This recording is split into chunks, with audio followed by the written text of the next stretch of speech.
Pemirsa, ratusan surat suara Pilkada 2020 di Kota Sungai Penuh dan Kabupaten Kerinci Jambi ditemukan rusak.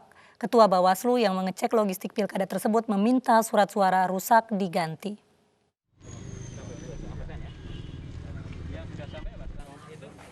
Ketua Bawaslu bersama Bawaslu Provinsi Jambi dan Kapolda Jambi mengecek logistik untuk Pilkada 2020 di gudang KPU Kota Sungai Penuh dan Kabupaten Kerinci Jambi.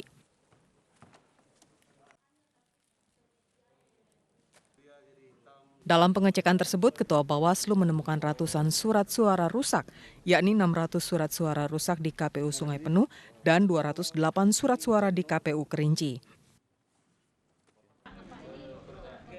Surat suara yang rusak segera diganti sebelum didistribusikan ke masing-masing TPS. Ya mungkin yang lain masih dalam proses soal formulir-formulir ya. Formulir hasil KWK, hasil KWK dan salinan masih proses. Kemudian secepatnya ini nanti bisa distribusi ke daerah tepat waktu. Surat suara yang rusak KPU akan koordinasikan dengan perusahaan. Prinsipnya nanti kita awasi untuk pemusnahannya ya. Terkait pengamanan Pilkada serentak di Kota Sungai Penuh dan Kabupaten Kerinci Jambi, sejumlah persiapan pengamanan dilakukan di lokasi penyimpanan logistik KPU hingga saat pemilihan suara nanti.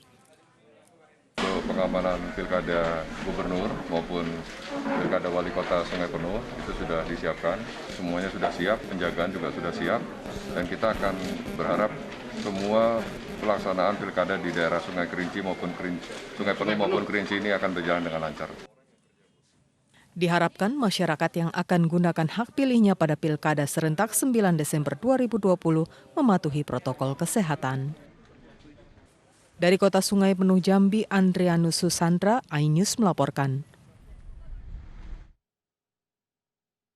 752 petugas kelompok penyelenggara pemungutan suara Kabupaten Damas Raya jalani rapid test jelang Pilkada 2020. Hasilnya akan keluar 2 hari usai tes.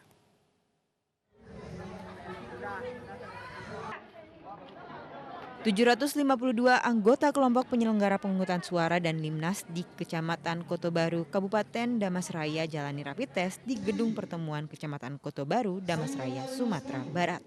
Rapid test jadi syarat dan tahapan Pilkada 2020 yang wajib dilakukan. Sayangnya, sejumlah anggota KPPS terlihat berkerumun dan tidak jaga jarak. Harapan ke depannya supaya petugas yang ada di TPS itu tidak terindikasi COVID-19. Ya, supaya pemilu ini berjalan lancar, baik dan benar, Mas. Wajib rapid test bagi petugas untuk menghindari penyebaran COVID-19 saat pencoblosan berlangsung pada 9 Desember mendatang. Hasilnya akan keluar 2 hari ke depan dalam rapat pleno KPU Damas Raya dan tim gugus tugas COVID-19 Kabupaten Damas Raya. Dari Damas Raya, Sumatera Barat, Budi Sunandar, iNews melaporkan.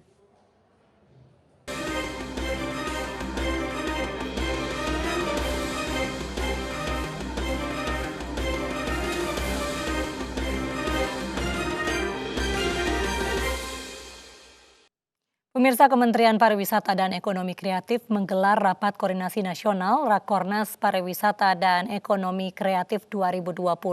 Rakornas ini membahas kebijakan, program, serta langkah reaktivasi dan pemulihan pariwisata serta ekonomi kreatif yang terdampak pandemi COVID-19.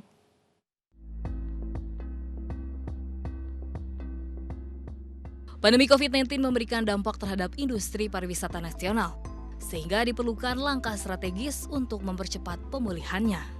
Untuk itu, Kementerian Pariwisata dan Ekonomi Kreatif menggelar rapat koordinasi nasional bersama kementerian dan lembaga, para pemangku kepentingan, serta pelaku industri parekraf. Rakornas yang digelar di Westin Resort Nusa Dua Bali dengan mengusung tema Akselerasi Reaktivasi dan Pemulihan Pariwisata dan Ekonomi Kreatif, bertujuan untuk mempercepat atau mengakselerasi pemulihan sektor pariwisata dan ekonomi kreatif. Memang karena pandemi COVID ini kita agak terhambat kondisinya, ya karena tidak ada pariwisatanya ya, atau wisatawan luar negeri tidak ada sekarang ini. Tapi bukan berarti kita tidak mempersiapkan ke arah sana, sehingga nanti pada saat sudah memungkinkan atau sudah dibuka kembali untuk dunia internasional, itu kita akan berjalan ke arah sana. Rakornas ini juga membahas langkah reaktivasi dan pemulihan pariwisata dan ekonomi kreatif yang akan dilakukan melalui berbagai langkah. Salah satunya mempersiapkan destinasi wisata, membangun infrastruktur konektivitas, serta implementasi dan monitoring penerapan protokol kesehatan berbasis CHSE, Cleanliness, Health, Safety, and Environment Sustainability. Tim Liputan iNews melaporkan. Keluarga jenazah pasien COVID-19 di Medan mengamuk dan berupaya mengambil paksa jenazah. Kami akan hadirkan informasinya sesaat lagi.